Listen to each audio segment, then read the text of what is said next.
Damos comienzo a esta mesa que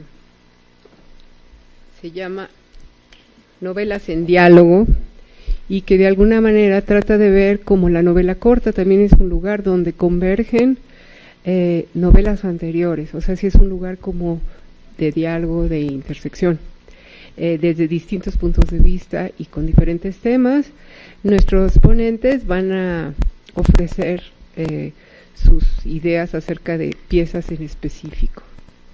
El primero es José Ricardo Chávez, que además de investigador es narrador él mismo, de manera que sus reflexiones tienen mucho que ver también con su práctica, con su conocimiento práctico del tema.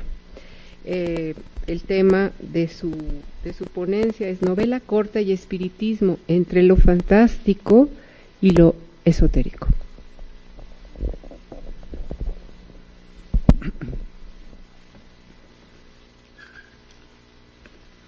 Bueno, muchas gracias a los organizadores, a la presentadora y a todos ustedes como público, sobre todo por venir tan temprano, desmañanarse a asistir a un evento académico.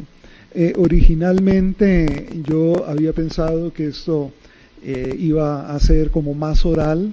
Después vi que había también petición de ponencia, entonces yo he optado por algo intermedio, más que una ponencia en el sentido usual.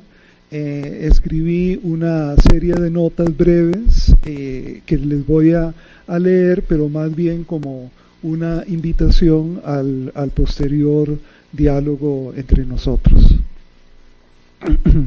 Y nosotros somos todos los que están allá y los que estamos acá, ¿verdad? Y los que están oyéndonos. Bueno. Perfecto, muy bien.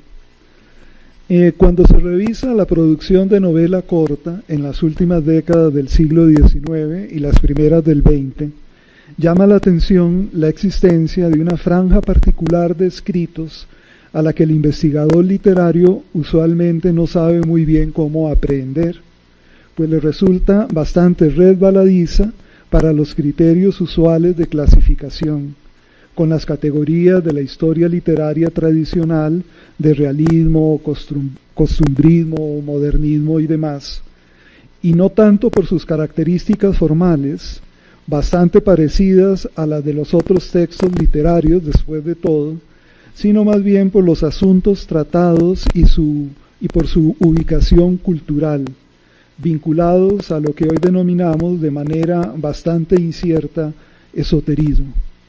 Y digo de forma incierta porque si bien desde hace 30 años el esoterismo se ha vuelto un campo de investigación académica con todas las normas de rigor, incluida una especificación del término y de la disciplina de estudio, una metodología y una cronología, esto parece no haber calado todavía en muchos investigadores que siguen viendo, y también en los estudiantes, aclaro, que siguen viendo lo esotérico de una manera ingenua, anecdótica, prejuiciada, sin herramienta conceptual, como una suerte de otredad cultural incomprensible e indigna de atención seria.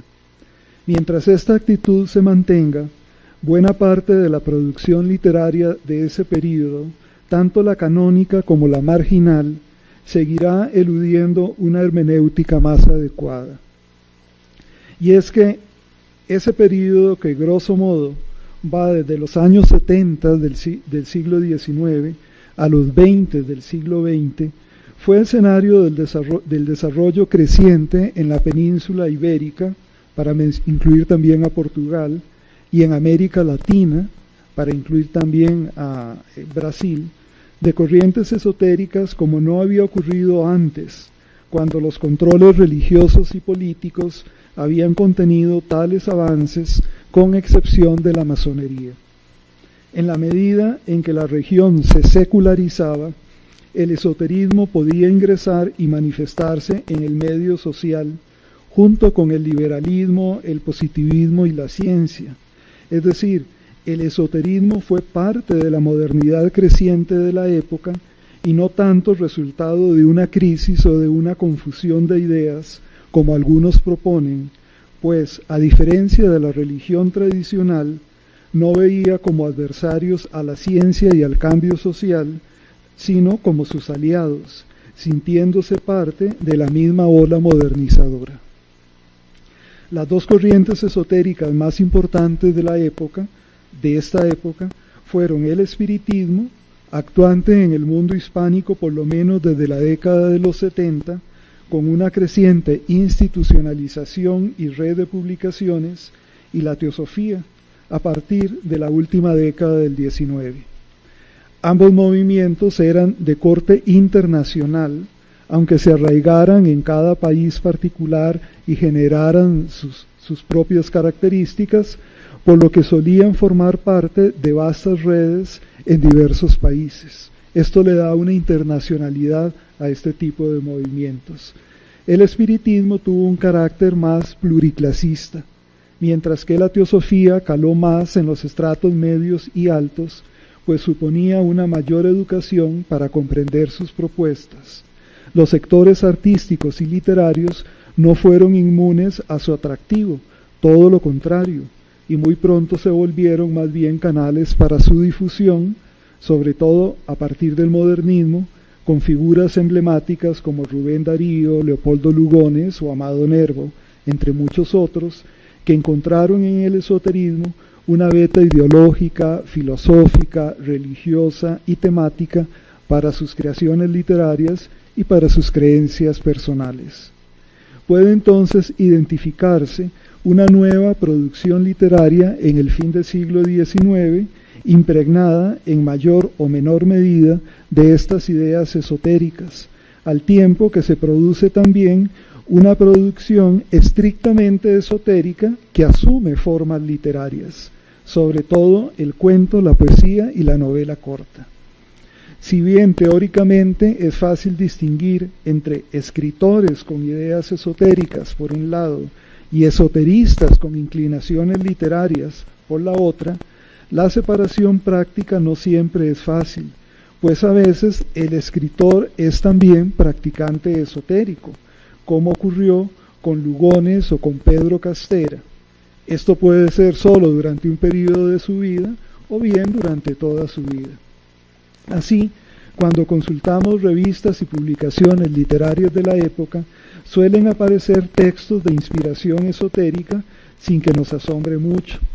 Lo que no suele hacerse es revisar las publicaciones esotéricas de tipo espiritista o teosófico, donde a veces vamos a encontrar material literario interesante. De hecho, algunas publicaciones, como la revista teosófica española Sofía, fungió no solo como un importante medio doctrinal a escala hispanoamericana, sino además como un difusor de textos y autores literarios afines, sobre todo del modernismo, incluso con sección de reseñas y con actividad de traducción. Traducían normalmente autores franceses o ingleses y daban a conocer autores como Darío, Lugones publicó ahí, o a Nervo, son los favoritos, ¿no? En México tenemos el caso de las revistas El Siglo Espírita y Helios, donde puede encontrarse poesía y novela corta. Por ejemplo, Lux et Umbra, de Rogelio Fernández Güell, publicada por Entregas primero y luego como libro en 1911. En la novela corta espiritista suele dominar la doctrina sobre la acción, pues aunque se adopte toda la expresión literaria de trama, personajes y demás, lo más importante es convencer al lector de las bondades del espiritismo. Suele entonces asumir una estructura dialógica entre el vocero espiritista y los representantes de la ortodoxia religiosa y de la materialista, condimentado con alguna historia sentimental. En sus formas más elementales podría verse como propaganda, pero a veces levanta vuelo y se vuelve literatura. La literatura espiritista fue todo un subgénero del período muy extendido, con nombres internacionales como la española Amalia Domingo y Soler, que fue así como la matrona de la literatura espiritista, ¿no? Muy conocida, publicada aquí también en México, y que curiosamente hará ya hace unos 10 años la Academia Española la está recuperando, ahora sí, desde el punto de vista de la historia y de la crítica literaria, y se han comenzado a publicar de nuevo algunos de sus libros, no los doctrinales, pero sí más los literarios, sus cuentos espiritistas y demás. En México, la mencionada novela de Fernández Güell, Lux et Umbra, es, hasta donde conozco, el mejor ejemplo de novela corta espiritista, aunque anteriormente hay un texto emparentado con esta corriente, la novela de Pedro Castera, Querens, de tema mesmerista, de 1890. Incluso su título alude a un relato del astrónomo espiritista Camille Flammarion, Lumen, incluido en el libro Récit de l'Infini, Prosas de lo Infinito, de 1873. Pero muchas veces decía uno, bueno, ¿qué significa Querens? ¿De dónde? Bueno, es que hay un personaje en este texto Lumen de Flammarion, ¿no? Y entonces eso explica, digamos, ese título que en la novela no tiene explicación, ¿no? Otros autores mexicanos que escribieron relatos largos que bordean la novela corta con temática espiritista son Justo Sierra con Incógnita, recogido en Cuentos Románticos de 1895, o Francisco Sosa con El sueño de la magnetizada, incluida en 12 leyendas de 1877.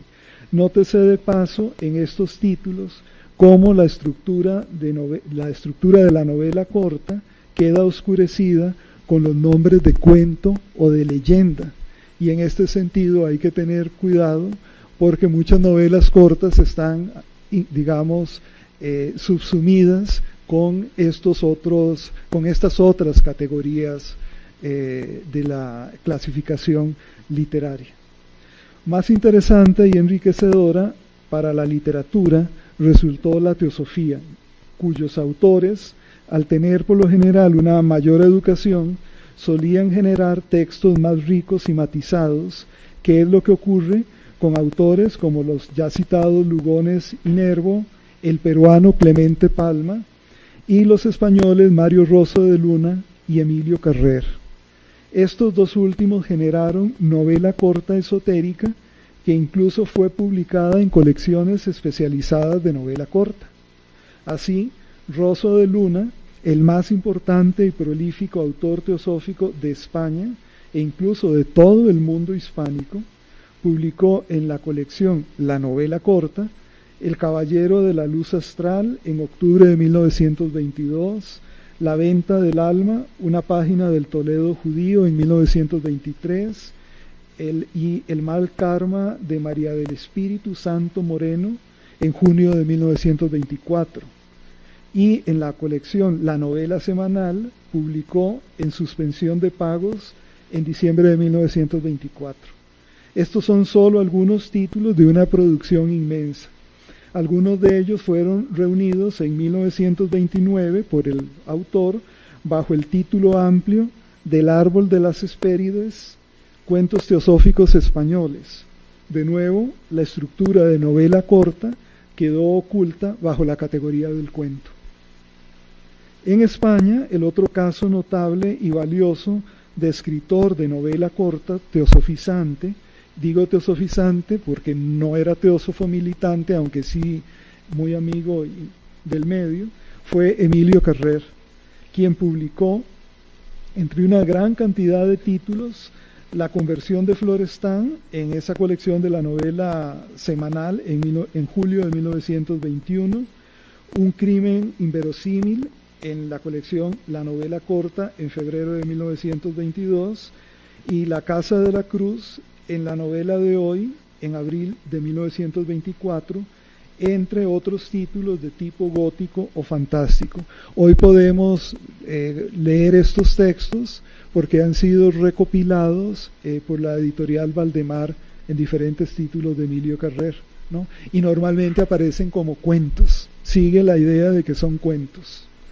Pero Carrer también incursionó en la ciencia ficción, con El viaje sin retorno en la colección La novela corta en 1921, El embajador de la luna de 1925 en la novela de hoy, y La momia de Rebeque en febrero de 1941, ya muy tardío, en el suplemento literario de la revista Vértice. Como puede apreciarse, en estas colecciones españolas de novela corta, lo teosófico pasa del discurso doctrinal al literario, alimentando de paso géneros nacientes como lo fantástico y la ciencia ficción. Si de España y de México saltamos a otro país hispanoamericano, como Costa Rica, nos encontramos que esta mutación del relato teosófico al literario fantástico también se produjo, con novelas cortas como Zulay, de María Fernández de Tinoco, que es considerada la primera escritora en el ámbito costarricense, publicada en 1908 en la revista teosófica Viria, y al año siguiente como libro. Viria también es otra de esas revistas teosóficas con un alto contenido literario y una producción muy bonita, con muy buenos materiales en sus primeros años.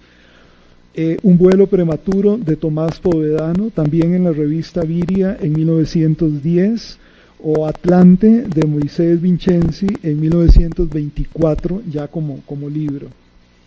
Por supuesto, la importancia de la novela corta en la literatura costarricense es grande, pues buena parte de las novelas iniciales de su acervo son de ese tipo. Las que he mencionado son novelas cortas teosóficas. Una de ellas, que les mencioné, Zulay, tiene la particularidad de ser además de tipo indigenista, es decir, de ubicar su trama en el pasado precolombino, de manera alegórica, con el trasfondo de la Atlántida como patria original de las culturas mesoamericanas. Una hipótesis teosófica que en la época no resultaba tan descabellada, como lo prueba que otros intelectuales de la región también la compartieran, como Salarré en El Salvador. Salarré fue el más importante y más famoso escritor salvadoreño antes del boom, ¿no? O José Vasconcelos, el doctor Atl, Antonio Médiz Bolio o José Juan Tablada en México, que también eran de teoría atlante, ¿verdad? Este último, Tablada, incluso escribió su única novela publicada, La resurrección de los ídolos, de 1924, también de inspiración teosófica, con dicha hipótesis atlante como trasfondo. O sea, para que vean que es un tópico, digamos, extendido por lo menos en el ámbito mesoamericano y español, aunque habría que ver también en Sudamérica. El panorama anteriormente brindado es parcial y algo rápido, pero creo que muestra la importancia para ese período de las corrientes espiritista y sobre todo teosófica en cierta narrativa, en especial cuento y novela corta, que vía el esoterismo incursionaba en campos relativamente jóvenes o poco pensados, que hoy llamamos, a veces descuidadamente, literatura fantástica, que de pronto se vuelve una especie de cajón desastre en donde lanzamos toda esa narrativa no realista, desviante y rara.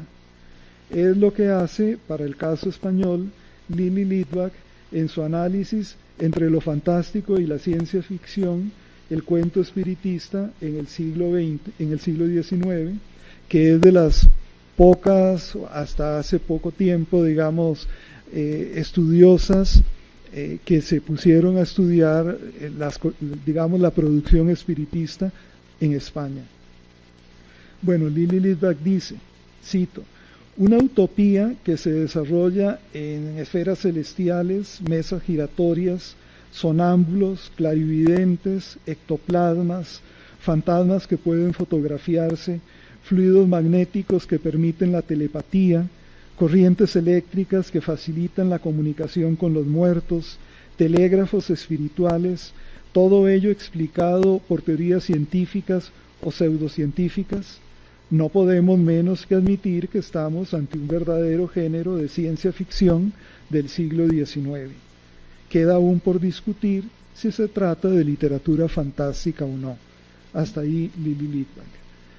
Aquí Litvak señala que, de acuerdo con los criterios de Todorov, esa literatura no sería fantástica, aunque sí de acuerdo con otros autores como Lawrence O'Keefe y Jacques Finet, y completa diciendo que cito, que a ello podemos agregar que, sin duda alguna, el supuesto origen de estos cuentos, la escritura automática de los espíritus a través de los mediums, está de acuerdo con la más estricta definición de lo fantástico. Yo, la verdad, aquí tengo mis dudas. Hasta ahí llegaba Litvak, ¿verdad?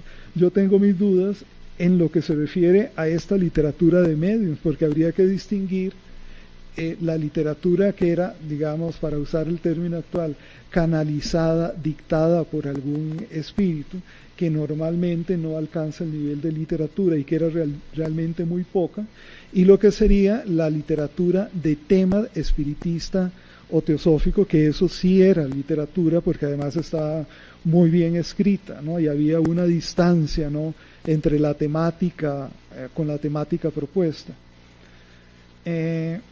Y habría que distinguir esa literatura de mediums súper minoritaria, no la de escritores seculares que se inspiran en lo esotérico para construir un relato amplio.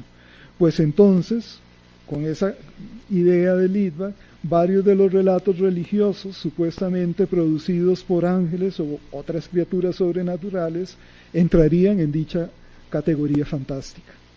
Creo que hay que poner límites al concepto de fantástico, vincularlo con la modernidad y la secularización, pero también tomar en cuenta una dimensión hermenéutica del texto, una ética y no solo una estética, que permita trabajar mejor dicha producción literaria. En fin, se trata de un asunto que no está zanjado, apenas se está abriendo el debate sobre cómo tratar dicha literatura, y categorías como fantástico, gótico o ciencia ficción son solo algunas posibilidades de abordaje. Bueno, gracias.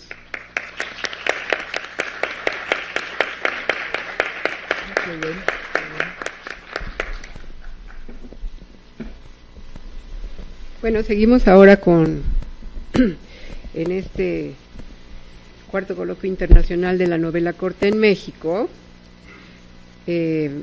con David García Pérez, que va a hacer un estudio particular de la novela de Manuel José Otón y El Embés de Coridón, y el modo en que lo grecolatino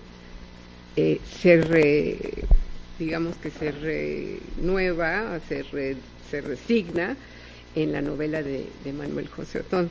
Es un interesante trabajo, muy meticuloso.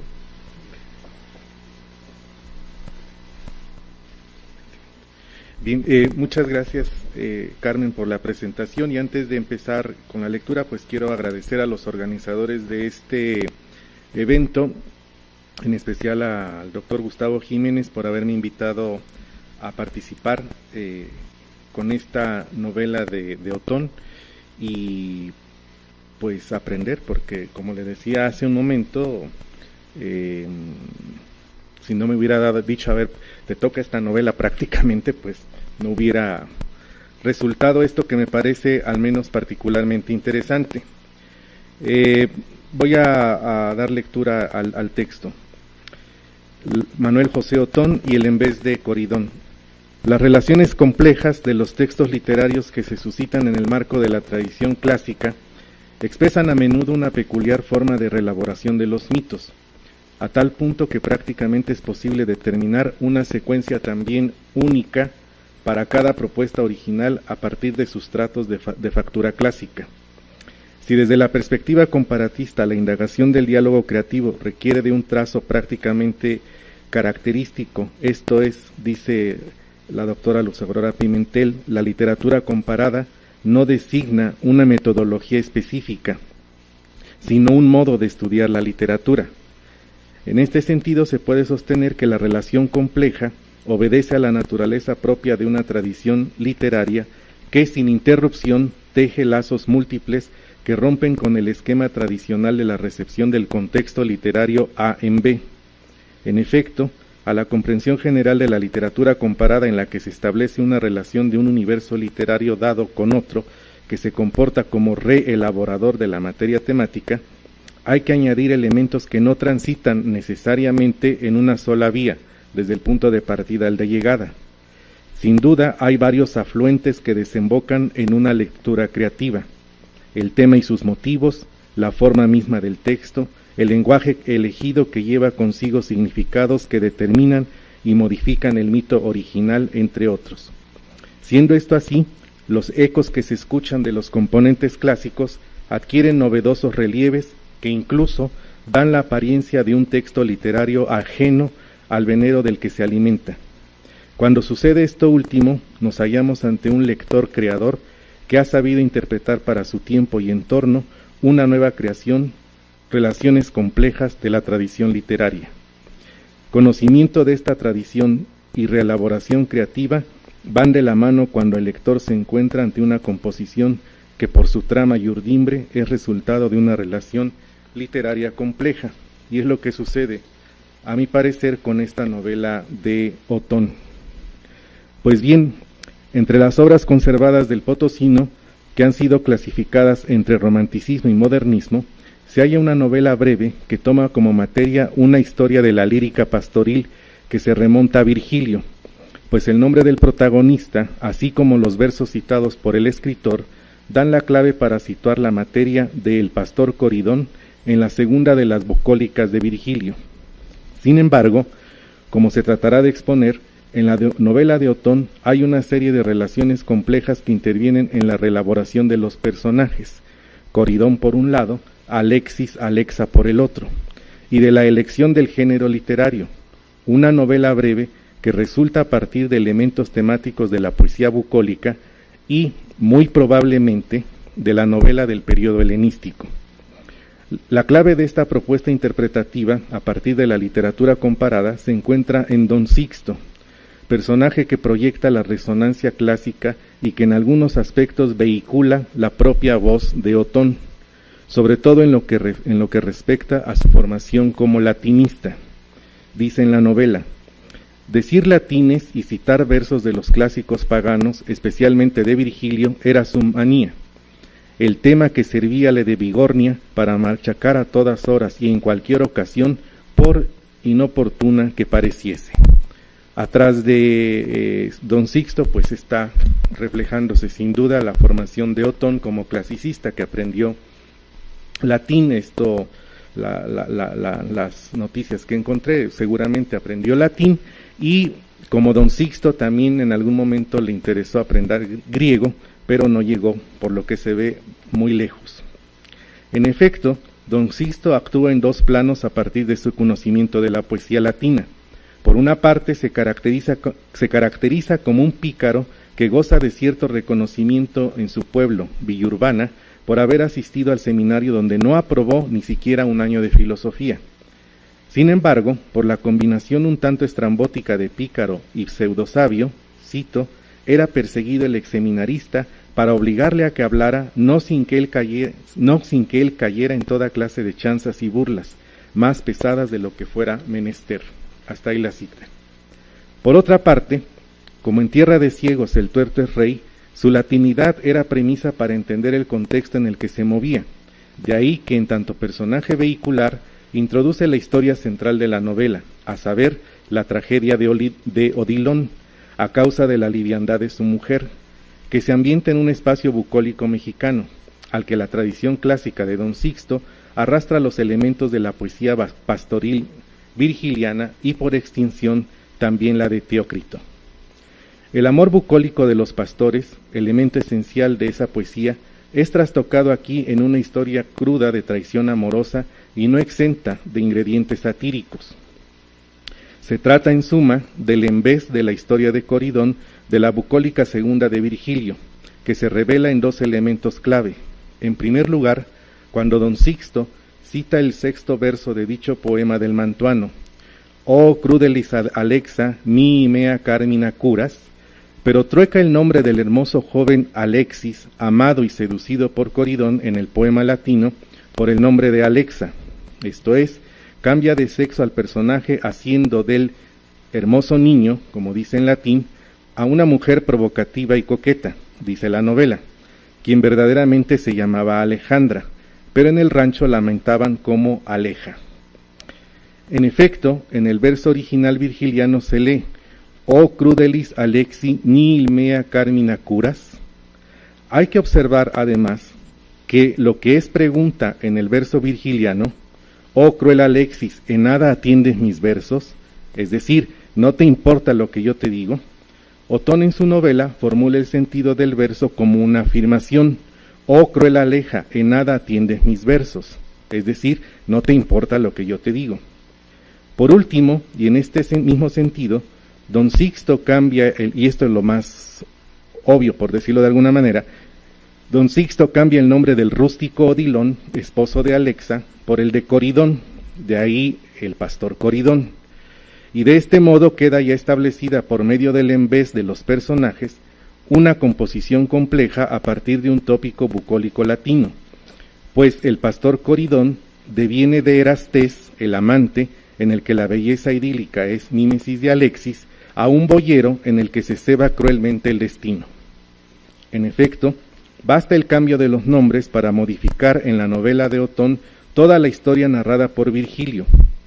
En esta última, Coridón reclama a Alexis su desdén, pues no obstante que tiene riqueza y no es un hombre que en belleza le vaya a la zaga, el joven pastor no corresponde a la pasión de aquel.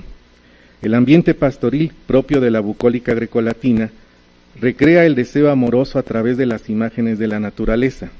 El engarce entre la domesticación de ésta y la inconsistencia de la pasión tensan la historia de Coridón, del Coridón virgiliano, que no encuentra el modo de ser correspondido por Alexis. Ahora bien, la mutación de los personajes y la adecuación de la bucólica virgiliana recreada en la campiña mexicana conducen de manera natural a una historia en la que priva una realidad cruda, rayando en lo despiadado. Los tintes realistas y la capacidad para captar la degradación humana en armonía con un ambiente decadente hacen de la novela de Otón una radiografía de las pasiones despreciables del género humano, descripción general que choca frontalmente con el sentido plenamente bucólico virgiliano. Si en el poema del Mantuano el idilio entre naturaleza y ser humano es prácticamente una premisa de estilo y de la factura temática de lo bucólico, en el pastor Coridón, el rompimiento entre sujeto y ámbito natural marca la pauta de la desgracia y de la debacle en la que cae Coridón en primer lugar, pero el resto de los personajes muestran también esta condición, hecho que se refleja en las expresiones sentimentales, haciendo aflorar lo peor del género humano. En efecto, en segundo lugar, más allá de todas las desgracias que se ceban sobre el Coridón mexicano, Otón parece acercar al lector a una bucólica novelada, en la que el embés es la clave para comprender que el paraíso propio de la vida pastoril es una imagen rota porque el mismo ser humano es el que se encarga de corromper todo ese entorno. La enfermedad, la pérdida de los hijos, el engaño permanente y con diferentes hombres por parte de su esposa, así como el abandono absoluto de cualquier solidaridad humana, hacen de Coridón un retrato semejante al del santo Job, pues a pesar de que le es arrebatado todo, 2 de sus hijos han muerto de viruelas, la sequía vino a empobrecer a todos y a él más que a nadie, una enfermedad que lo dejó prostrado para siempre, este personaje nunca será compensado como el personaje bíblico, sino que le resultará todo lo contrario. Otra de las relaciones complejas que aparece ahí, que no menciono aquí en este texto, es que en efecto cita un pasaje de la Biblia en la que el mismo don Sixto se presenta como Abraham cuando le pide agua a una mujer, y entonces ahí hay otra relación, digamos, compleja, porque no solamente es el mito griego, sino que trae parte, aunque de manera muy breve, también parte de los tintes bucólicos que uno puede encontrar en algunas historias bíblicas. Decía pues que como el santo Job, este hombre al contrario nunca va a ser redimido, dice la novela. En un ángulo, tristísima figura humana reclinábase contra el muro de Otates, casi aplastada sobre las piernas encanijadas y torcidas que le servían de asiento. El hundido pecho pegábase a la espalda y en las palmas de las manos tenía sendas boquetas atadas por medio de correas. su semblante. Su semblante era la expresión angustiosa del sufriente humano, elevado a los últimos pendaños del dolor. Hirsuta la canosa barba y crecida, rugada la faz amarillenta y lívida, y hundidos los claros ojos temblaban en el fondo de las cuencas como dos lágrimas enormes. Sobre la frente, bajo el enmarañado greñal de los cabellos, fruncíase el entrecejo en profundísima arruga que subía desde el nacimiento de la nariz hasta el pelo, y en las extremidades de la boca acentuábase fuertemente los pliegues de acérrima dolencia. Este es el Coridón mexicano. Y es por este giro en la interpretación de los personajes bucólicos virgilianos, y porque Otón quizá persigue escribir una versión que contenga una sentencia ética acorde con sus creencias católicas, hace de su Coridón no el amante rechazado por el amado, no recrea la imagen del Erastés y del Erómenos, sino que el tópico de la homosexualidad es reemplazado por la concupiscencia irrefrenable de Alexa. Dicho de otro modo, el Erastés deviene en un pobre diablo, dice la novela, de ánimo apacible y sereno, que creía en la divina providencia con fe ciega, con la fe del carbonero, que es acaso la que más complace a Dios. Hasta ahí la novela. Mientras que el Erómenos, venido a ente femenino, Alexis, Alexa, es descrita con un, dice la novela, temperamento tropical y fragilidad femenina, con curiosidades punzadoras y por vagar y por ver tierras. Hasta ahí la novela. El Santo Coridón es objeto de violencia física y moral a causa de la liviandad con la que se conduce a Alexa, al punto de perdonarle todas sus traiciones y malos tratos con tal sinceridad que raya en el mayor de los despropósitos. Luego de conocer a fondo la avaricia, la crueldad y la irrefrenable concupiscencia de su mujer, Coridón decide abandonar este mundo. Su vida como ejemplo corona una moral descarnada, porque sus sacrificios eran propios, dice la novela, de los pobres, humildes, sencillos y resignados, que piden al cielo ilumine las sombras de la miseria, de la ignorancia y de la abyección en que están hundidos. Hasta ahí, la novela. Siendo esto así, el lector, a través de una visión comparada, puede transitar del idilio de los pastores amantes a la sordidez de personajes bucólicos que, por lo expuesto en la novela de Otón, no tienen la más mínima posibilidad de imaginar el menor espacio sublime del amor, tal como lo vertieron en versos Teócrito y Virgilio, que son la fuente de esta novela. Los personajes de Otón simple y llanamente son meros pastores de la poesía bucólica, pero expósitos del paraíso. Ahora bien, si seguimos en la ruta de la influencia literaria de Grecia y Roma, en esta novela de Otón, el tópico del adulterio en el marco del amor idílico se acerca más a la poesía, a la novela helenística, más que a la bucólica propiamente, y sobre todo se aleja de la bucólica segunda de Virgilio. En efecto, es común hallar en estas novelas griegas descripciones que guardan relación con imágenes idílicas en las que los enamorados transitan por tortuosas aventuras. Se puede afirmar que el adulterio es un elemento temático que caracteriza a las novelas de esa época. Se pueden hallar en ellas a mujeres como Mélite, Ársace y Calírroe, que son ejemplos de infidelidad y que se asemejan en este sentido de lo bucólico con Alexa.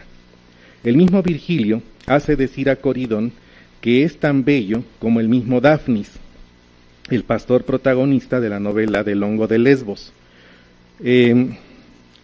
lo que debió haber llamado la atención a Otón, y probablemente trazó una línea hacia este género literario para escribir su propia historia de los pastores. El tema lo toma de la bucólica, pero la estructura es la de la novela. La relación compleja que aquí observamos es que a partir de la lectura puntual que el escritor potosino hizo del poema de Virgilio, halló en la mención del amante de Cloe la clave para construir un puente con la novela helenística, pues tanto el tema virgiliano, el amor erótico que Coridón profesa a Alexis, como el espacio narrado, el idilio pastoril, tienen como punto de partida los idilios del siracusano Teócrito. Y Teócrito, ahí hay otra relación compleja, no expuesta aquí, que Don Sixto también llama a una mujer que es como una suerte de Celestina, farmaceutria, y farmaceutria es un término griego para referirse, según la traducción, a una bruja, una hechicera. Son pinceladas, vamos, de un hombre que ha leído esta literatura y que va colocando a lo largo de la novela aquí y allá. Cabe decir que esta vinculación a través del personaje se refiere solo a la cuestión del adulterio que Otón habría considerado a partir de la novela griega, pero también hay que señalar que la referencia a Dafnis hecha por Virgilio está tomada directamente de Teócrito, ya que este poeta hace alusión a tal personaje mitológico en el Idilio VI. En todo caso, creemos que una de las virtudes literarias del pastor Coridón es el tejido de dos géneros literarios, la bucólica y la novela helenística, que ofrece la trama y la urdimbre de una narrativa que es el embés del personaje central. Todo rastro de homosexualidad es borrado por Otón en su novela, hecho que responde sin lugar a dudas a sus creencias religiosas. Mientras Virgilio sigue pie juntillas este tema que adopta de los alejandrinos Teócrito y Meleagro, la lectura que hizo el potosino desvincula y trastoca en absoluto la naturaleza del idilio en el cual se inspiró. El primer verso de la bucólica segunda de Virgilio no deja lugar a dudas sobre el homoerotismo descrito por el mantuano. Formosum pastor Coridón ardeban Alexin. Y son varios autores antiguos que dan noticias sobre el hecho de que Coridón es el mismo Virgilio, y que Alejandro Alexis fue un esclavo que Asinio Polión le regaló. De hecho, en la novela de Otón se cuenta que Alexa o Aleja es amante del amo de Don Sixto, y es mencionado por este como Deliciae Domini, y este mismo después la seducirá, es decir, utiliza una forma para referirse a una posesión: esta es mi esclava, como Alexis era esclavo de Virgilio. Y de este modo queda en claro que la mujer de Coridón es una esclava a causa de su desafortunada concupiscencia y por todo lo que le hace padecer también al pobre Coridón. Marcial hace alusión, por ejemplo, al amor de Virgilio por Alexis bajo la imagen del amo y el esclavo en varios de sus epigramas, y Apuleyo en su apología escribió lo siguiente: cuanto más discreto es finalmente el poeta de Mantua, quien de igual modo que yo, al alabar a un esclavo de su amigo Polión en un poema bucólico y jocoso, se abstiene de mencionar los nombres y se llama Coridón a sí mismo y al esclavo Alexis. Así pues, la bucólica virgiliana que inspiró la novela de Otón se basa a su vez en una experiencia amorosa del mantuano, y para dejar de lado este asunto, Otón no duda en modificar también el verso arriba referido para resaltar la figura de Alejandra, y de ese modo borrar a la de Alexis. Entonces, el verso anterior decía: Formosum pastor Coridón ardeban Alexis, y Otón lo cambia por Frondosam pastor Coridón ardeva Alexa. Entonces, Formosum cambia por frondosa, que en latín puede ser incluso un término despectivo, por no decirle gorda, pues vamos, y Alexis por Alexa. Y por eso en la novela pues también hay ese tono pues jocoso, porque no es el único, hay muchos más. Verso compuesto o modificado por Don Sixto, y además de su función tematológica, no deja de tener su lado irónico al recitarlo cuando miraba al infeliz paralítico. Está viendo cuando dice esto a Coridón. El juego de palabras formosum, frondosam, muestra el carácter irónico de la novela, pues la mujer es descrita de manera culta como pasada de carnes. Hay que indicar que Otón no fue el primero en modificar el sentido original de la segunda bucólica de Virgilio. Con otra intención, ya en la antigüedad, Servio interpretó este poema aludiendo que Virgilio era Coridón y Alexis era Octavio, y que el primero se refería de modo alegórico a las hazañas de César. Se trataría pues de una exégesis política. Dejándole de lado dicha interpretación, nos interesa solo señalar esto para remarcar el interés existente desde la antigüedad por ocultar o trastocar lo que el poema virgiliano es muy claro: su declaración de amor por el joven Alexis, tal como lo glosó en su edición de 1722 el jesuita Charles de la Rue: amabat Virgilius puerum, Alexi dice Coridonis nomine dissimulat. En suma, El pastor Coridón es a nuestro juicio una novela breve que pretende moralizar con elementos satíricos de una historia de amor plena de desgracia. Como el modelo es la poesía bucólica latina, al modificarlo en sentido diametralmente opuesto, Otón coloca todos los elementos sublimes del idilio, el amor, la naturaleza, la poesía misma que es objeto de lo sublime, en un relato en el que se trastoca el orden estético y ético de aquella literatura griega y romana para alcanzar una nota moralizante, al modificar con plena conciencia el tema del homoerotismo, así como el mecanismo mimético entre el sujeto y la naturaleza.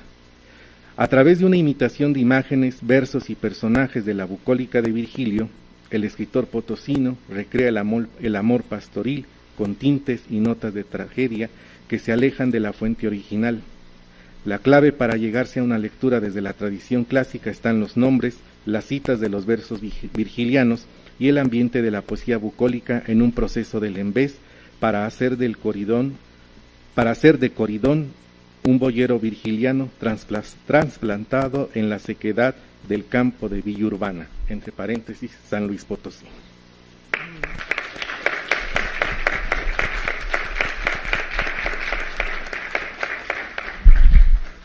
Bueno, yo sé que se mueren de ganas de discutir con cada uno de los autores, pero vamos primero a oír a los tres y después pues daremos paso a los comentarios de ustedes, a las preguntas. Ahorita vamos a escuchar a Gustavo Jiménez Aguirre en este interesante análisis de Mencía de Amado Nervo, una novela corta, donde el mito y el sueño también, digamos que dialogan y se transfiguran y se tergiversan. Hay también este diálogo con la historia, con textos previos, y bueno, yo creo que va a resultar muy complementario de esta mesa Novelas en Diálogo. Muchísimas gracias, Carmen, a ustedes, desde luego, a quien nos escucha por el canal, a mis compañeros. Bueno, tengo que decir que el maestro azaroso, el azar, que es un maestro, me colocó en esta mesa. Inicialmente no habíamos pensado que yo estuviera, todos mis compañeros organizadores del coloquio, que yo estuviera en esta mesa. Hubo un profesor de otra universidad invitado a tratar a Nervo en el coloquio, y por diversas razones, con mucho tiempo, nos avisó. Y bueno, ya por otras circunstancias también de la planeación del coloquio, yo acabé aquí y me parece que agradezco, ¿no? Porque los textos de mis compañeros son muy interesantes y me permitirán hacer esta propuesta de poner una novela de Nervo en diálogo, pero no tanto en diálogo con otras obras, ya lo ha dicho Carmen, un diálogo en el tiempo, en la historia, sino un diálogo de Mencía con otras novelas de Nervo y un diálogo también de la obra consigo misma, porque lo que me pareció importante, lo que creo que todavía no se ha hecho o dicho en torno a esta novela, que ha estado muy bien estudiada, entre otros por José Ricardo Chávez, que la antologó en El Castillo de lo Inconsciente, que has escrito sobre ella, y que pueden que pueden leer los trabajos de José Ricardo sobre Nervo, entre otras opciones en México heterodoxo. Lo que a mí me pareció interesante es ver qué había pasado, qué pasa con la historia textual de esta novela y hasta dónde eso tiene pertinencia. Es un trabajo muy sencillo en ese sentido. Y voy a hablar, en primer lugar, de Nervo como un donador de mitos. El donador de mitos. En Los Seres Reales, uno de los tantos ensayos injustamente ignorados de Amado Nervo en el volumen 2 de sus segundas obras completas, las editadas por Aguilar. Haré referencia después a las primeras, las editadas por Alfonso Reyes. En aquel texto se afirma: los poetas, los artistas y en general los escritores son producto de nuestra interacción con sus obras. Ellos son los seres reales, no los sujetos empíricos que suelen defraudarnos cuando los tratamos personalmente, afirma Nervo. Los imaginamos de acuerdo con su obra, de acuerdo con sus ideas, y así es como existen, de hecho, en un mundo superior, invisible.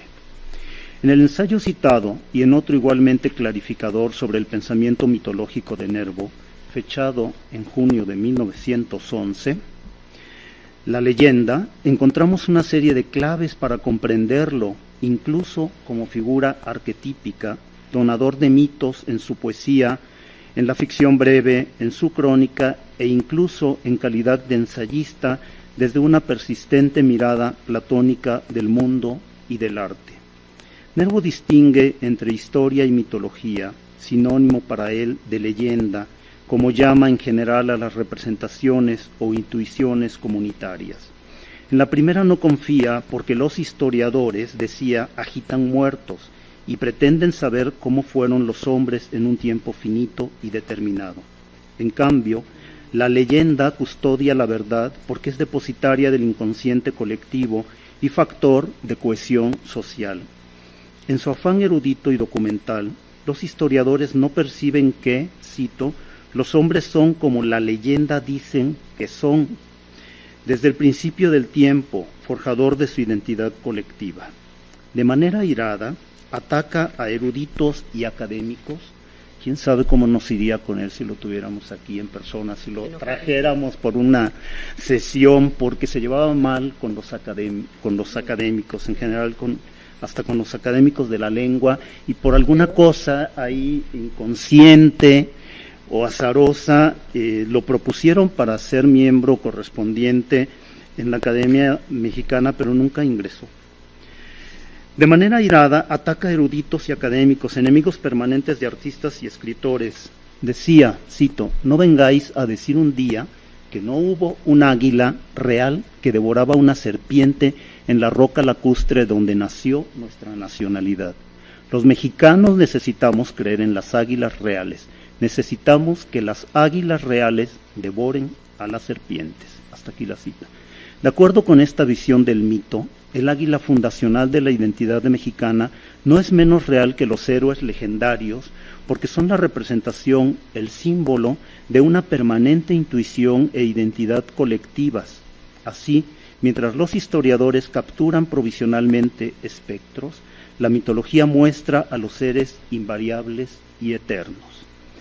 A propósito de certezas colectivas como las que defiende Nervo en 1911, ante el vendaval de la revolución armada que se llevaría parte del viejo régimen que lo cobijó como diplomático, si alguna certeza dejó su morosa salida del purgatorio de la crítica, donde el Nayarita pagó su inmensa popularidad, es que en su obra coexisten sin problema el poeta y el prosista, porque Nervo se asumió siempre como vidente y portavoz de una tribu. En opinión de Borges, este es un rasgo esencial de Nervo. Hay algo que lo distingue, sostiene el autor de ficciones, y, cito, es que a este fenómeno del modernismo debemos agregar otro, la existencia de una figura y también de un arquetipo que acaso se ha perdido ahora, la idea del poeta. Y sin duda, Nervo representó, tanto como cualquiera, quizá tanto como el mismo Darío, el tipo del poeta. Termina la cita. En otro pasaje de esta locución, leída en mayo de 1869 en un teatro de Buenos Aires, Borges amplía la vigencia del mito nerviano al reconocer la multiplicidad de toda obra y su doble percepción, la de su textualidad y la de la imagen que el escritor deja de sí mismo. Bueno, aquí se cruza esto con lo que efectivamente Nervo pensaba de la imagen que nos hacemos de los escritores, y cita ejemplos, y yo no sé, tenía algo también por ahí con Darío, porque un par de textos siempre dice, pero Darío no era esta maravilla, este portento, en persona defraudaba, lo dice con muchísima discreción, y es algo muy interesante para estudiar la relación de ambos. Bueno, en el siguiente pasaje del texto entro a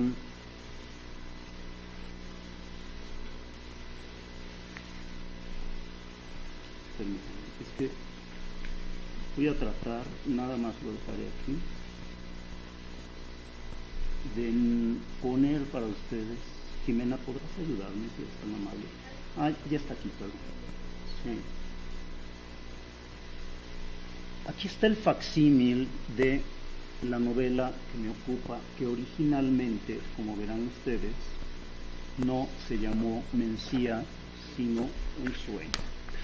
El facsímil se encuentra en el portal Amado Nervo, Lecturas de una obra en el tiempo. No lo voy a desplegar en su totalidad. En las viñetas que están arriba, ustedes pueden ir desplazando todo el facsímil. Ayer, en la ponencia de José María Villarías, que habló de colecciones de novela corta española, salieron estos temas. Lo refiero porque podrían escuchar, quienes no estuvieron aquí, en YouTube, la ponencia de Villarías para contextualizar esta colección. Y aquí está la primera página de la novela en una colección que se llamaba El Cuento Semanal, como ya vieron, y como explicó ayer Villarías. Y bueno, me ocuparé de algo de esto en las siguientes líneas. La sexta novela corta de Amado Nervo, sexta de 11, la sexta novela corta de Amado Nervo, hoy conocida como Mencía, fue escrita originalmente en Madrid durante el invierno de 1906 y se publicó el 26 de abril de 1907 en la colección madrileña de kiosco, El Cuento Semanal, con el título de Un sueño. ¿Acaso para incluirla posteriormente en alguna compilación como la que publicó en 1905 de Otras vidas, donde aparecen el bachiller Pascual Aguilera y el donador de almas? En un ejemplar de Un sueño, el autor cambió el título e incorporó otras variantes significativas en el texto. Desconocemos la fecha y las circunstancias de esa reescritura, que no solía reescribir demasiado sus textos, es la más reescrita de todas. Me atrevo a pensar que el deseo de rendir tributo póstumo a Cécile Louis de Illy-Largillière, París, 19 de abril de 1873, Madrid, 7 de enero de 1912, y perdón, enfatizo las fechas, pero para mí es muy importante porque es un fantasma, Ana Cecilia. Su compañera durante 11 años, tal vez ese deseo fue el impulso que movió la pluma de Nervo para concretar esta versión de última mano. Alfonso Reyes hizo el hallazgo y lo notificó con escrupulosa honestidad en el tomo final de las obras de Amado Nervo que cuidó para Biblioteca Nueva y donde, claro, aún reproduce la edición original de Un sueño. Es decir, el hallazgo fue tardío. Primero se publicó todavía como Un sueño y ya después, para concluir las obras, hizo todas estas precisiones. Los siguientes editores han publicado esta novela con el nombre que decidió el autor, Mencía, llamóse pues a secas, o añadiendo entre paréntesis el original, Mencía, Un sueño. Esta y otras variantes de la noticia al lector son relevantes. Con el cambio, Nervo apostó por la construcción narrativa de una vida imaginaria para su mítica y fantasmal amada inmóvil. Mitificada en la poesía de Nervo como Anita, Ana o Damiana, apócopes de hermana, Cécile Louis solo adquiere cierta dimensión humana e histórica en el prólogo del poemario póstumo de la amada inmóvil y en el epistolario nerviano más íntimo. He tratado con detalle la conformación de Los rostros de Ana en uno de los estudios preliminares de la poesía reunida de Nervo. Vaya el comercial completo, el otro es de Liv Lara. Si volvemos a la ficción o a la historia imaginaria de Toledo durante la época en la que transcurre Mencía, donde, como advierte Nervo al lector, lo que pasa en ese cuento de ambiente histórico pudo haber sido, Cécile Louis o Ana Cecilia, para usar el nombre con el que la mitifica, adquiere rasgos filiales semejantes a los de Mencía. Cito: era la criatura por excelencia, hecha como de una alquimia divina, era la compañera ideal, casta, apacible, con un poco de hermana en su abandono, con un poco de madre en su ternura. Pese a la idealización del retrato, Nervo sigue de cerca la convicción de Marcel Schott de narrar existencias únicas de hombres y mujeres. En vidas imaginarias conviven reconocidas princesas con matronas romanas, hechiceras y alguna muchacha de la vida como la encajera Catherine, una de las estampas más logradas del breve volumen. Si la galería de Schott convoca seres divinos, mediocres o criminales, Nervo logra que en esta novela corta convivan en Toledo Lope de Figueroa, el orfebre esposo de Mencía, con el Greco y Felipe II. Al cambiar el título de su novela, Nervo destaca la singularidad de los personajes anónimos de la historia y deja en segundo plano a figuras emblemáticas del arte y la política. Enaltecer los oficios de Lope y Mencía habla también de la estética nerviana, con frecuencia asumida por el poeta como el quehacer artesanal que transforma guijarros en gemas y joyas perdurables. Hay bastantes poemas de Nervo que tratan todo esto. Como veremos después, el golpe de timón o de título de un sueño refuerza el arquetipo de la mujer frágil, compañera idónea del hombre que ve amenazada su masculinidad por la perseverante presencia de las mujeres que se insertan productivamente en las sociedades de entre siglos. Ambos estereotipos se enfrentan en la última novela corta de Nervo, Amnesia, 1918, donde significativamente sobrevive Blanca, la compañera piadosa y maternal que acompaña al protagonista para curarle todas sus heridas, y fallece Luisa, la destructora mujer sensual. Volvamos a la historia textual de Mencía. Otra variante evidente es la desaparición de la referencia al carácter popular y comercial del cuento semanal, la colección donde Nervo publicó Un sueño. Pero luego elegí un título más breve, como para ser voceado en la Puerta del Sol por vendedores afanosos entre el ajetreo y la balumba de todas las horas. Lo sorprendente es que el autor no advierta que entre uno y otro plumazo incurre en la contradicción de conservar la referencia calderoniana y que, como dijo el gran ingenio a quien fui a pedir un nombre para bautizar estas páginas, los sueños, sueños son. Bueno, también hay que ser justos, ¿no? O sea, finalmente Nervo ya no hizo la edición definitiva de Mencía. Hemos sido sus editores y lo que nos parece muy importante es que el facsímil se conozca. La persistencia de la intertextualidad calderoniana se cruza con otra no explícita en la novela, el mundo como voluntad y representación. ¿Acaso no es la vida entera un sueño?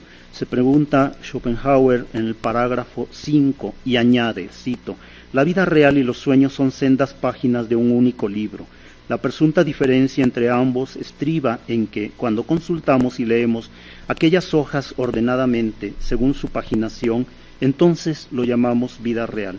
Sin embargo, si entreabrimos ese libro al azar, una vez que han transcurrido las horas habituales de lectura, el día, y ha comenzado el tiempo de reposo, hojeando sin orden ni concierto algunas de sus páginas, entonces se trata de sueño. Hasta aquí la cita. Al coincidir con esta visión de la vida y los sueños como escritura y lectura y como el sueño de alguien que nos sueña, Nervo asume muy consciente la trampa del inconsciente. Nervo asume que vivimos un breve sueño en medio de la extensa noche del tiempo infinito y cíclico. Lectura y representación resultan determinantes en la poética de los sueños y de esta novela que nunca pudo separarse de sus marcas de intertextualidad. Mito, sueño y representación. Una mañana, al despertar Su Majestad, el Rey, en el transcurso del relato sabremos que se trata de un monarca anciano de un país poderoso de Europa de principios del siglo XX, descubre con profundo asombro que es Lope de Figueroa, platero toledano del siglo XVI, y que en efecto se encuentra en Toledo en 1580. En el transcurso de la historia se convence de que su vida de rey ha sido solo un sueño, como le refuerza su mujer Mencía al recordar pasajes de las pesadillas del rey y o de Lope. Quienes han leído detalladamente la novela se van a dar cuenta, y bueno, es una de sus fascinaciones, que muy pronto uno no sabe exactamente, y hay ahí un recurso maravilloso de Nervo, si el personaje es el rey o ya es en qué momento es Lope, ¿sí? Pasa a decir en unas líneas, su majestad se levantó en el siguiente y Lope hizo tal cosa, ¿no? Y entonces uno dice, bueno, pero entonces, ¿qué pasa aquí? Abismado por la sensación frecuente de flotar entre dos vidas, entre dos mundos, Lope acaba de soñar larga e inquietantemente que su gobierno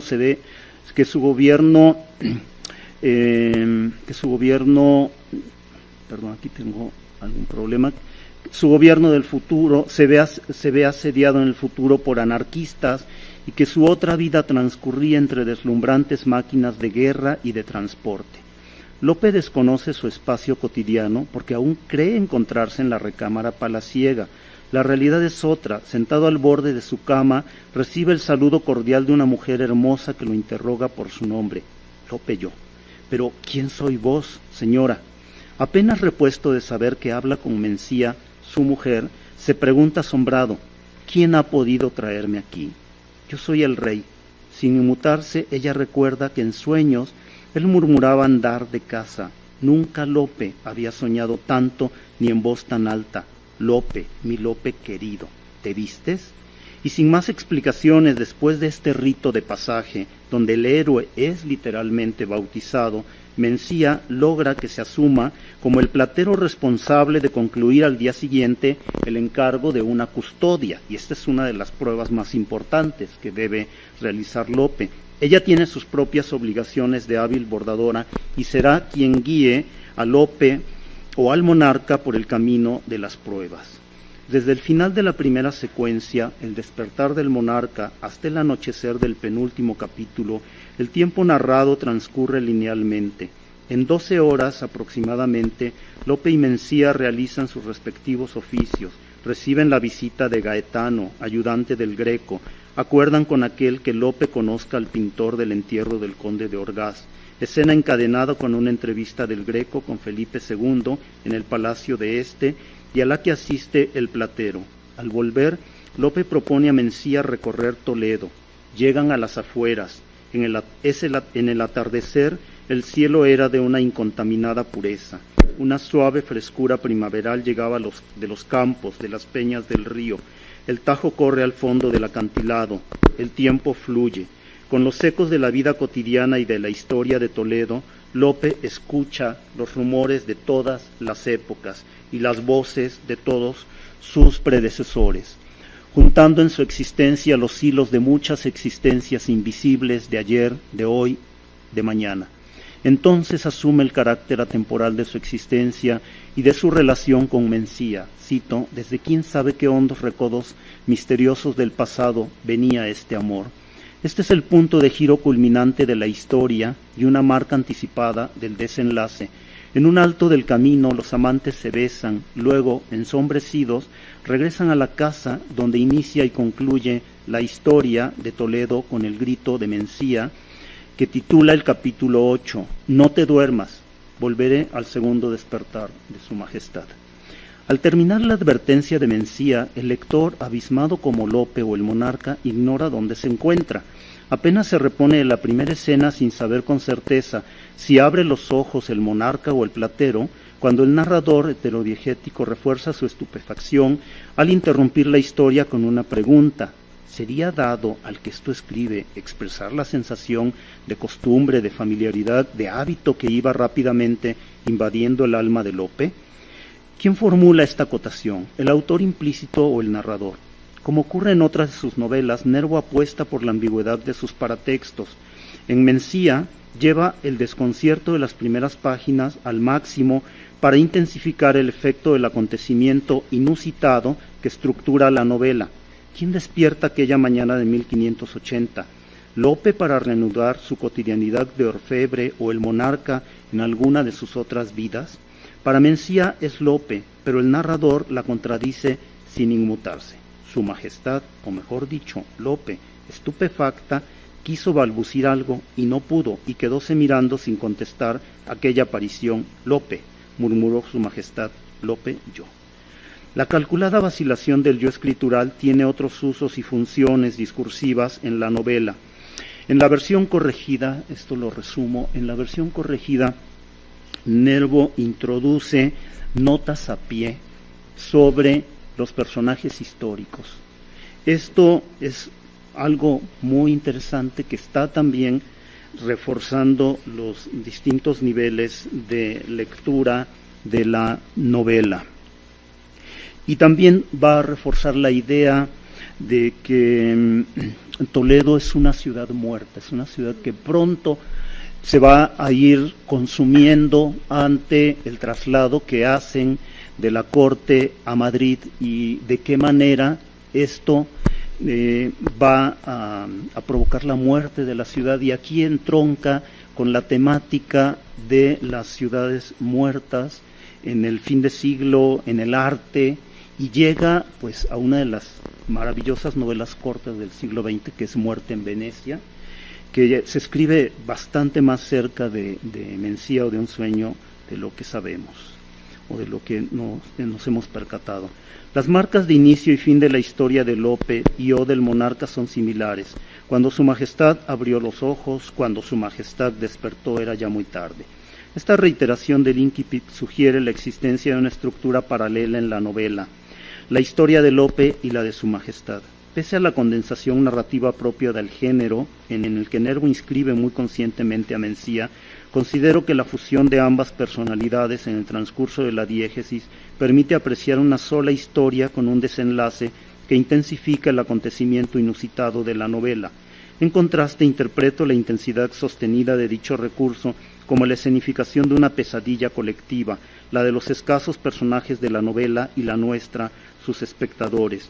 En esta representación alucinada con los protagonistas, cito, somos el teatro, el auditorio, los actores, el argumento, las palabras que oímos, como querían Addison y Borges, experto en vivir y contar aterradoras pesadillas personales o colectivas. Casi termino. Poco después de iniciada la anécdota, asistimos a la reconstrucción que Lope y o el monarca, ayudados por Mencía, hacen del sueño futurista que entrelaza la temporalidad de ambos personajes. Actores y protagonistas, ellos escriben el argumento, dan continuidad a su historia en un día luminoso y se separan irremediablemente. Además de actuarse, las pesadillas se viven. Al anochecer y tras la visión circular de Lope como actor de múltiples vidas que convergen en la suya, Mencía trata de mantener despierto a su amado para no perderlo una vez más en la corriente vertiginosa del tiempo. Como Francesca da Rimini o Paolo Malatesta o como Eloísa o Bernardo, parejas fatales tematizadas en la poesía y la crónica de Nervo. Pero cuando su majestad despertó era ya muy tarde para todo y para todos, porque su poder no alcanzaba para aprisionar una sombra ni para detener un ensueño. Con la anterior cita de Hamlet, Nervo sugiere que el poder del mito y el de la ficción son más poderosos que la voluntad de cualquier monarca y que ambas formas de representación pueden recuperar el tiempo y darnos una visión del pasado inmediato y remoto, o por lo menos llevarnos a otra comprensión de la historia, no la que fue, sino la que pudo haber sido. Final o provisionalmente, Mencía también puede leerse desde el clímax de otra vida no menos real e imaginaria para Nervo y tantos escritores finiseculares, las memorias de Ultratumba. Antes de concluirlas, Chateaubriand escribe: me he encontrado entre dos siglos como la confluencia de dos ríos, me he sumergido en sus aguas turbulentas, alejándome con pena de la antigua orilla en la que nací, nadando con esperanza hacia una orilla desconocida. Con esta imagen, que confirma la representación circular de las pesadillas personales o las de la historia de la humanidad, pasamos la última página de las vidas imaginarias de Mencía y o de Ana Cecilia Luisa, como finalmente propuso Nervo, ese ser tan real que aún logra sorprendernos e incluso incomodarnos con sus decisiones textuales. Muchas gracias.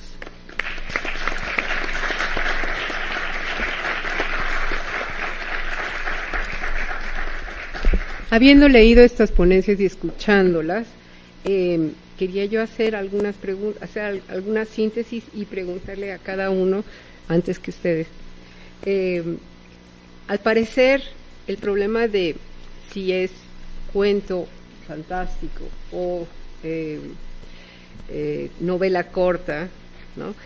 Yo creo que nos plantea la cuestión de que el cuento de alguna manera es cerrado y monológico, y la novela corta da espacio para atraer otras voces, y por eso son en diálogo, sean otras voces de otros textos o sean voces en conflicto. Entonces estas propagandísticas, digamos, del esoterismo, y eran plantear varias posibilidades, y de ahí que lo fantástico fuera puesto a debate. En un cuento generalmente es circular y cierra, pero la novela se presta a dejar abierto y en diálogo, es decir, tiene tiempo, tiene un poquito más de tiempo para plantear una discusión, un debate, una tergiversación, un cambio de lo mitológico a los sueños, y tiene esta posibilidad de vagabundear un poco como hacemos en los sueños y de saltar de niveles, que un cuento no lo tiene tanto, habrá excepciones, pero la novela corta da este aliento donde se puede hablar desde muchos lados. Es lo que yo siento que nos está diciendo las exposiciones que ustedes tienen. Y yo te quisiera preguntar a ti, yo sé que, por ejemplo, ahora la novela corta, si en ese momento, si a finales del siglo XIX, el XX, cuando había esta necesidad de incluir lo fantástico, pero no como fantástico, sino como realidades precientíficas o científicas de algún modo, si precisamente nace la novela corta por esta necesidad, aunque se llaman cuentos, no está cerrado, sino está planteado un problema. ¿Tú crees que tiene que ver con el género mismo en aquel momento? Bueno, yo diría que no necesariamente, porque lo interesante es que los dos géneros se usan, tanto el cuento como la novela corta. Y normalmente, por ejemplo, el historiador de lo fantástico va a decir, bueno, es que lo fantástico en el campo latinoamericano se va a asentar sobre todo a partir del cuento y del cuento modernista. Ahí es donde nace, entre comillas, lo fantástico. Bueno, yo siempre digo, bueno, ahí nace lo fantástico de manera sistemática, porque conforme cada literatura nacional se va estudiando en profundidad, uno va encontrando, digamos, textos fantásticos antes del modernismo, y eso cada vez se va acrecentando, ¿no? Pero lo interesante es que normalmente, antes del modernismo, lo fantástico es como una escapada de una trayectoria realista. Con el modernismo ya hay escritores que comienzan, por decirlo así, a dedicarse a lo fantástico. Y tenemos el caso de Lugones. Los dos cuentos de Lugones están asentados, los dos cuentarios o libros de cuentos de Lugones están dedicados a lo fantástico con diferentes características, porque son libros que tienen, digamos, un periodo muy extenso entre uno y otro. O en el caso de México, uno ve cómo Nervo le comienza a dar de una manera más sistemática una importancia a lo fantástico, ¿no? Entonces nos encontramos que la relación entre modernismo y fantástico es que ahí se comienza a sistematizar, ¿no? Pero lo curioso es que también se está escribiendo novela corta, pero el problema es que la novela corta es una categoría ambigua que la gente no, de la época y en la actualidad, digamos, no la entiende, ¿no?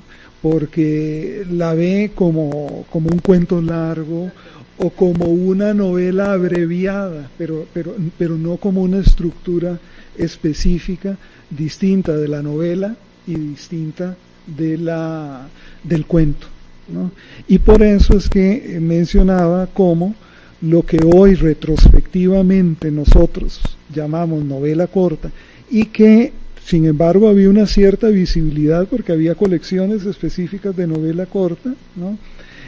Muchas veces esos textos quedan como oscurecidos o se les ponen otros títulos, ¿no? Se les pone el título de cuento cuando no correspondería a la brevedad y a la intensidad del cuento, o como vimos también a veces se le pone leyenda, que es como para decir que es como un cuento más largo, pero no tienen, digamos, esa astucia o esa intencionalidad de hablar de la novela corta como una forma literaria específica, y que no, digamos, su nombre no obedece a un número de páginas, no es algo como intermedio entre el cuento y la novela larga, ¿no? Sino que es algo como específico. Entonces, por ahí es que yo vería el asunto. Lo fantástico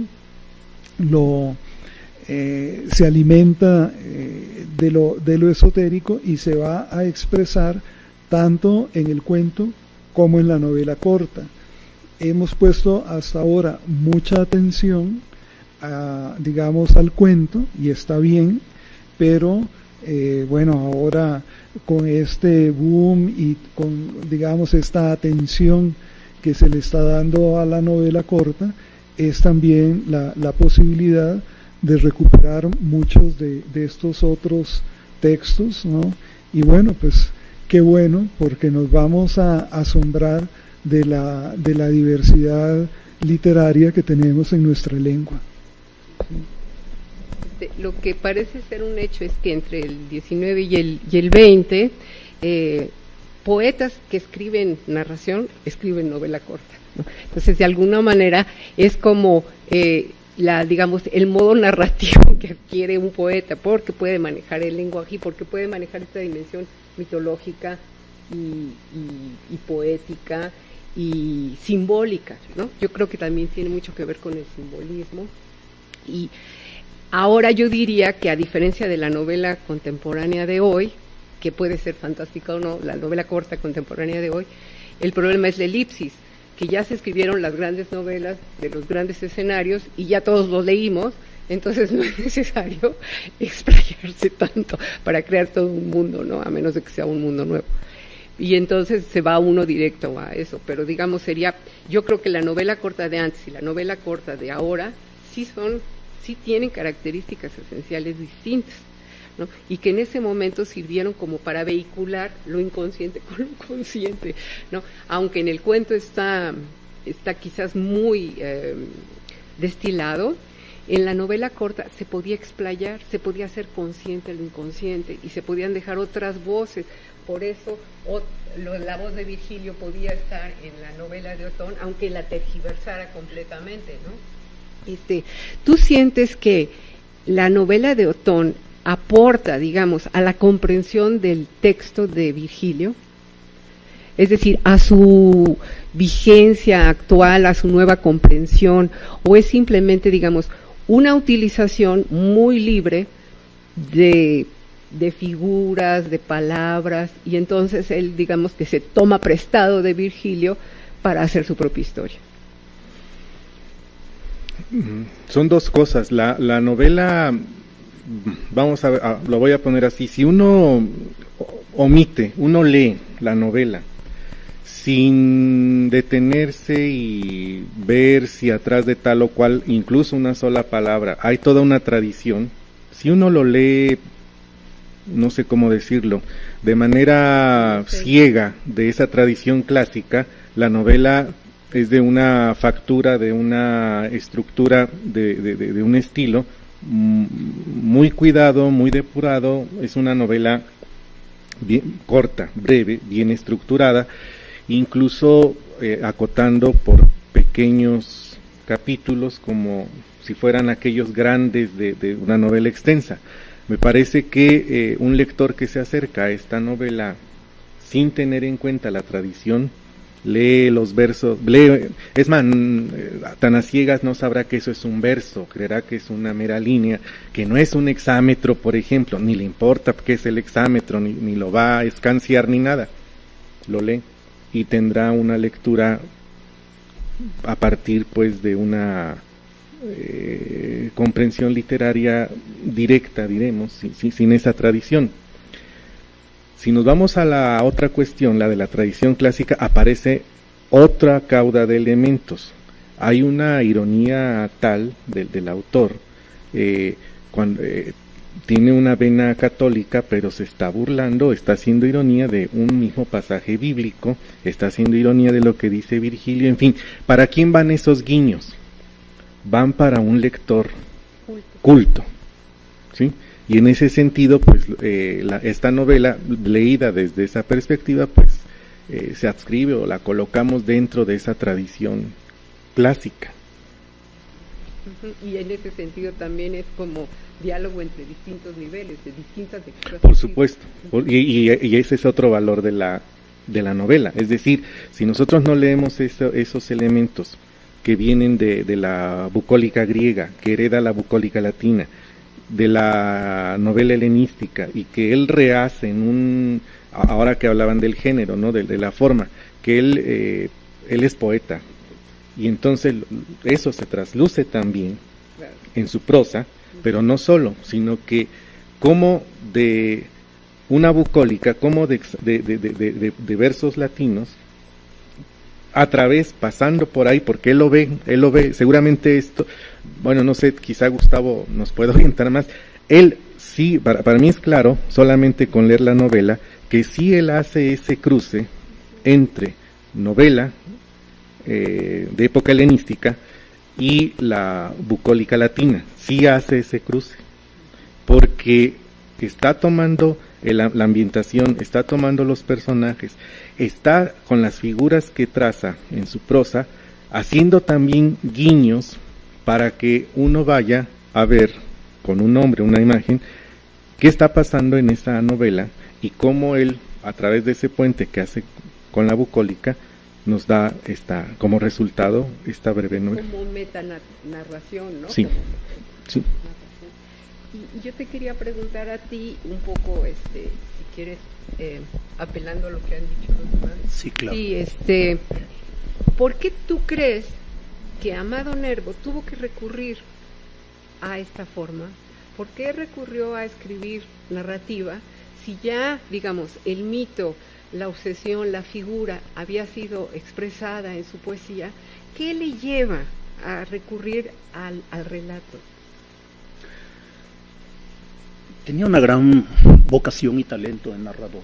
Es algo que viene de la infancia. Hay un texto que se llama El viejecito, es un relato autobiográfico en el que recuerda cómo su madre y sus nanas le enseñaron a contar, cómo de ellas nació el gusto por contar historias, porque en función de las fiestas religiosas, de ciertos acontecimientos, siempre había leyendas que estaban circulando en su casa, pero además había fantasmas, desde luego, porque había un tesoro por ahí y una tía que vivía con ellos, una tía abuela, decía que se le aparecía un caballero y que le indicaba dónde estaba el fantasma, y el padre de Nervo, que era bastante cuerdo, que no fue poeta como la madre de él y como el propio Amado, dijo: no, yo no voy a destruir mi casa, pero ni loco. Y al final del texto dice Nervo que en realidad la que tenía razón era la tía abuela, porque había que creer en los mitos, ¿sí? Y que había que creer en las leyendas. Y entonces Nervo tiene, pues, no solo este gran talento de narrador, que ahora lo reconocemos, que se está superponiendo desde luego a su poesía, porque lo que leemos con más gusto es este gran talento narrativo en la minificción. Es autor de relatos sumamente breves, que son minificciones, en el cuento y en la novela, porque cuando decimos novela siempre de Nervo tenemos que pensar que son breves, todas son breves. Nunca tuvo la intención de escribir novela larga, y decía, además en un texto que es el primero, creo, en donde se está reflexionando sobre el género, en un texto que se llama Brevedad, que sus novelas siempre eran breves, que le decía a alguna de las personas, no temas, no vas a leer, no te va a llevar más de media hora leer mi novela, ¿no? Y habla de la brevedad como una forma del futuro. Sí. Es un texto también muy interesante en este sentido, porque dice, no va a haber tiempo para leer grandes historias, ¿sí? En el futuro se apostará por las formas breves. Y también Poe decía que un libro se debe leer en una sola sentada, ¿no? Entonces, una novela corta sí que se puede leer en una sola sentada, porque de alguna manera es estar en el tiempo de la narración y no lo estar interrumpiendo, ¿no? Pero no sé si sea cierto, los novelistas no pensarán lo mismo, ¿no? Oye, pero muy interesante. Quisiera alguien comentar de alguna de las ponencias de nuestros compañeros. Sí. ¿Quién tiene el micrófono?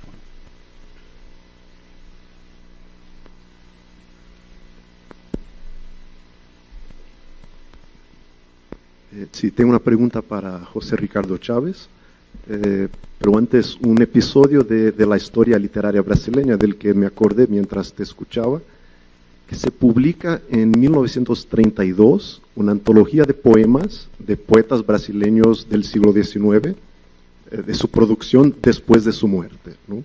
Canalizado por Chico Xavier, que era uno de los medios más importantes del periodo, y se publica en un periódico una reseña de esa antología de poemas por Humberto Teixeira, uno de los críticos literarios más importantes del periodo, un texto muy sarcástico y diciendo que, al contrario de lo que podríamos esperar, los poetas empeoran, ¿no? Cuando se mueren, ¿no? Su producción después de su muerte es peor que la anterior, y uno esperaría que tendrían tiempo, ¿no?, para producir ya muertos, ¿no?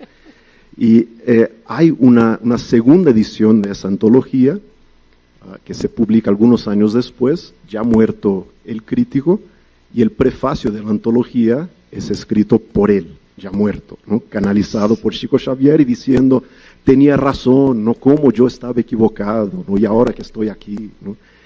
Y hoy, más de 80 años después, los libros que más se venden en Brasil son literatura de medium, ¿no? Las revistas que tienen listas de los libros más vendidos tuvieron que crear otra categoría, que a veces se llama esoterismo, porque si no, no habría cómo ganarle a esa producción, mucha de ella psicografada se llama ya. Y mi pregunta tiene que ver con un comentario que hiciste sobre la producción mexicana e hispanoamericana, diciendo que la literatura de medium no llegaba a literatura, y mi duda era ¿por qué? ¿No? Si por la calidad o por la noción de autoría.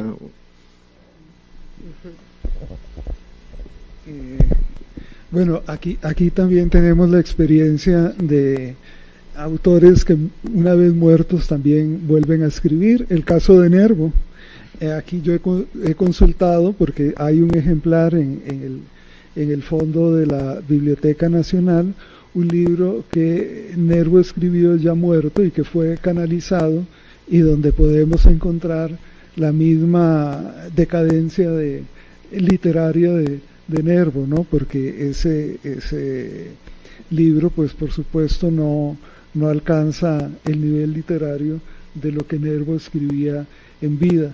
Entonces, si efectivamente ese libro es de él, y siempre he dicho que es una discusión para ver si lo ponemos en obras completas o no, ¿verdad? El pobre, pues el estado de ultratumba le afectó, y veo que es una característica común. Igual cuando uno lee lo que ha escrito Víctor Hugo, que es una de esas figuras privilegiadas de la literatura espiritista, y que siempre lo canalizan y luego salen nuevos poemas, y también el pobre perdió todo su estilo y su belleza, ¿no? Pero bueno, viendo el caso de la literatura espiritista específicamente, sí, yo digo que buena parte de esa producción literaria por las formas que adquirió, básicamente cuento, novela corta y poesía, a veces yo digo que no es como, es tal, digamos, el punto de vista doctrinal tan dominante, ¿no?, que, digamos, esa apertura que nosotros normalmente reconocemos en el texto literario se pierde. Y entonces, a mí en lo personal, no me parece una cuestión tanto literaria como propagandística, a pesar de que esté escrito en una forma poética de verso, o a pesar de que sea un cuento, pero ciertos cuentos de esa literatura pues son directos. Ya uno casi que una vez que ha leído varios, uno puede predecir qué es lo que va a ocurrir. Ha perdido, digamos, o nunca han tenido, más bien, esa libertad con la que uno asocia la escritura literaria, ¿no? Y en ese sentido es que pienso yo que hay que distinguir entre lo que es esa producción literaria más de tipo propagandístico, ¿no?, que lo que busca es la conversión de la gente a una cierta visión del mundo espiritista, ¿no?, y lo que son los textos que sí son claramente literatura, ¿no? No solo por la destreza literaria que manifiestan, sino por el distanciamiento que pueden tener con respecto a la temática. Pienso lo que son, por ejemplo, los cuentos espiritistas de Carrer, el escritor español que mencionaba, que son maravillosos, y justamente porque Carrer está, digamos, conoce todo lo que es el mundillo del espiritismo, mantiene una cierta distancia, ni cree ni deja de creer, pero escribe unos textos divertidísimos, ¿no?, súper elaborados literariamente, donde uno ve claramente, digamos, que eso sí es literatura. Mientras que, por ejemplo, comparo eso con los cuentos de doña Amalia Domingo y Soler, y algunos de esos cuentos realmente no levantan vuelo, son realmente, digamos, demasiado planos, demasiado propagandísticos, ¿no? Entonces tiene uno como que ahí, digamos, utilizar un criterio personal y poder distinguir entre una literatura espiritista que realmente lo es, porque más allá del mensaje, digamos, hay una elaboración formal, estilística, poética y demás que sí hace que ese texto sea recuperable como literatura, y lo otro que, bueno, puede ser muy valioso a nivel ideológico y demás, pero que no alcanza ese nivel. Entonces ahí es donde uno como lector, como crítico, pues introduce un cierto criterio. Y también mencionar el caso de que Brasil, bueno, es que tiene una riqueza en cuanto a producción espiritista y esotérica en general, digamos, notable. Yo diría que de los países latinoamericanos, la historia del espiritismo en Brasil es realmente muy interesante, todas las hibridaciones culturales a que ha dado pie, ¿no? Y en ese sentido es que mientras en algunos otros países latinoamericanos el espiritismo es más casi como una reliquia cultural, ¿no?, en el caso de Brasil se mantiene como una corriente viva y diversa notable, ¿no? Lo veo también, por otro lado, con este centro académico que tienes hace 5 años, se fundó en la Universidad de Buenos Aires, el Centro de Estudios de Esoterismo Occidental de la UNASUR. Bueno, en estos momentos más de la mitad, yo diría más de la mitad de los investigadores de este centro son brasileños, ¿no?, dada la riqueza de la historia esotérica en Brasil, ¿no?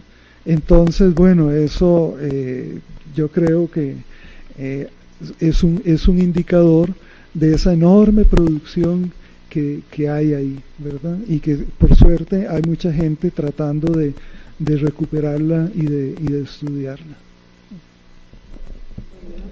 ¿Alguien más tiene un comentario más breve? Porque ya llegaron nuestras siguientes ponentes y no les queremos retrasar demasiado.